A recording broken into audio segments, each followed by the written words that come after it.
되지 않았다는 그런 증거들이 속속 나왔습니다. 그것은 후대인들이 만약에 했다라면은 시기가 늦은 유물도 출토되고 이랬을 법한데 전혀 그렇지 않았고 오직 통일신라 후기 시대의 기와 편들만 출토가 되었습니다. 바로 그러한 점이 도선국사 부도를 만들 때에 같이 사관을 만들었다는 증거로 볼 수 있습니다. 사후에 가매장을 한 다음 나중에 뼈만 추려서 석관에 담아 매장한 도선국사의 묘.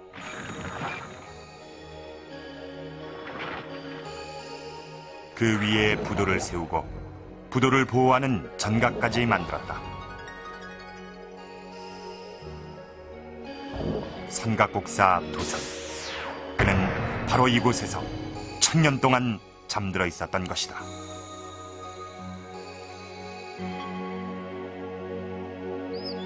사실 그동안 도선에 관한 확실한 유적은 지금까지 발견된 것이 없었습니다. 그런데 이 부도 아래서 발견된 이 도선의 유골은 1000년 전 도선의 존재를 우리의 눈으로 확인시켜 주었습니다. 이 부도 옆에는 비가 있게 마련입니다. 그러니까 이 부도는 그동안 비문으로만 남아있던 이 도선의 비가 바로 여기에 있었다는 증거입니다. 이 도선이 살았던 그 신라시대의 양식으로 이 도선의 비를 복원해 보았습니다. 자, 이 비에 적힌 내용을 보면은 그 맨 앞부분에는 이 도선의 출생과 이 승려가 되기까지의 과정을 적고 있습니다. 연좌망원 35년, 옥령사에서 35년간 참선하면서 수도를 한 고승이다라고 적고 있습니다. 그 다음에 보면 음양지리, 그러니까 풍수지리를 배우게 된 내력과 이 왕건의 고려 창업을 예언하는 그런 내용을 적고 있습니다. 자, 또 이 비의 뒷면에 보면은 이 비를 건립하게 된 배경에 대해서 적고 있는데 천덕 2년 봉선, 그러니까 1150년 고려 인종 때 국가에서 왕명을 받아서 세웠다라고 되어 있습니다.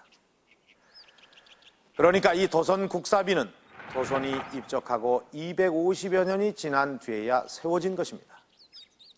이 비에 적힌 내용은 도선에 관한 기록 중에서 가장 오래된 그런 기록입니다.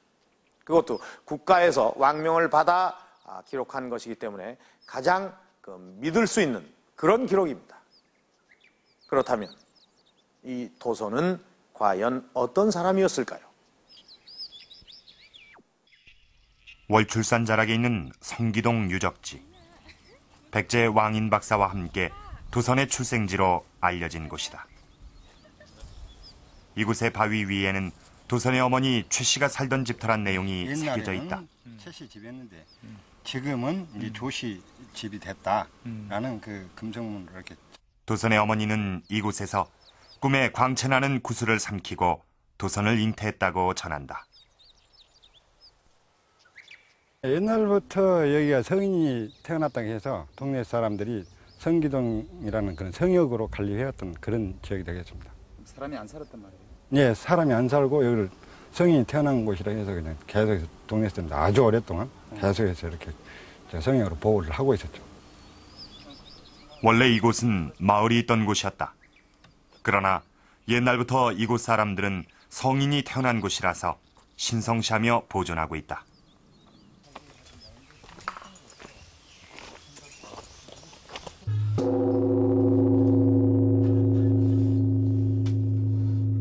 도선이 태어난 마을 인근에 있는 월출산 도갑사.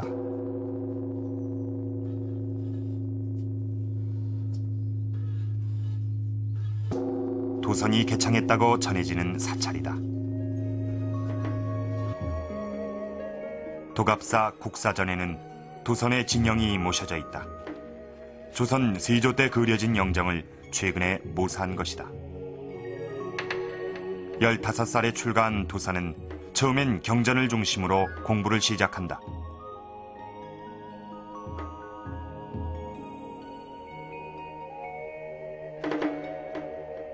그러나 20살 되던 해 도선은 승려로서 새로운 전기를 맞이한다. 전남 곡성에 있는 독리산 태안사. 통일신라 때 고승 희철대사가 창건한 절이다.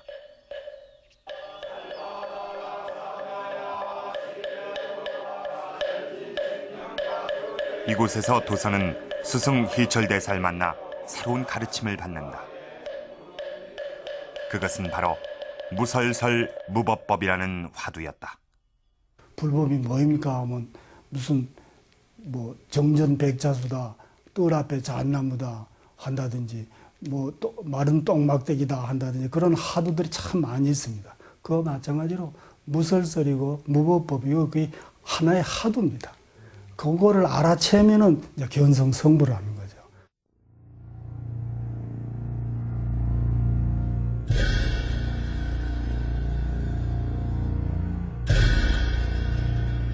말 없는 말, 법 없는 법. 무설설 무법법은 눈에 보이는 현상보단 자연과 마음의 근본 자리를 깨닫는 것이었다. 도선은 바로 이곳에서 선종에 입문한 것이다.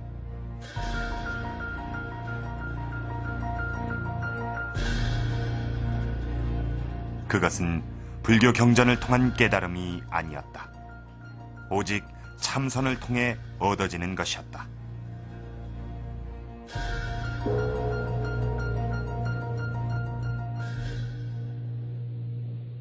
어려운 경전이나 교리가 아니라 참선과 수행을 통해 깨달음을 얻는 것. 이것이 바로 선종이다. 선종은 누구나 깨달음을 얻으면 부처가 될 수 있다는 사상으로 당시 불교계의 새로운 종교운동이었다.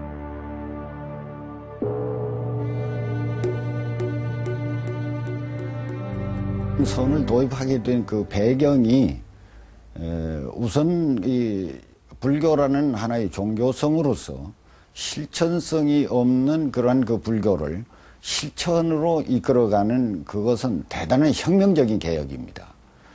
그래서 그 당시 교학생들이 이론에 치우쳐 있고 하나의 그 권위주의, 명예, 또 집단의식 이런 것에 사로잡혀 있었을 때 그런 것을 타파하고 순수한 그 불교의 근본 정신으로 되돌아가고자 하는 운동의 하나의 모티브가 되어졌다. 그래서 이것은 개혁도 보통 개혁이 아니라 혁명적인 개혁이었다.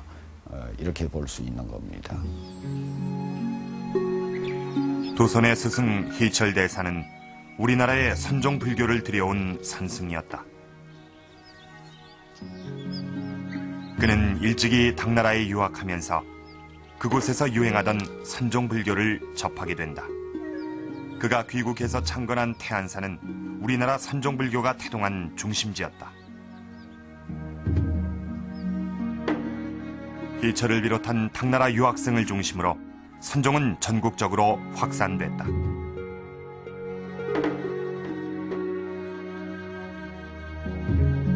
당시 신라불교는 경주를 중심으로 한 교정이 지배적이었습니다.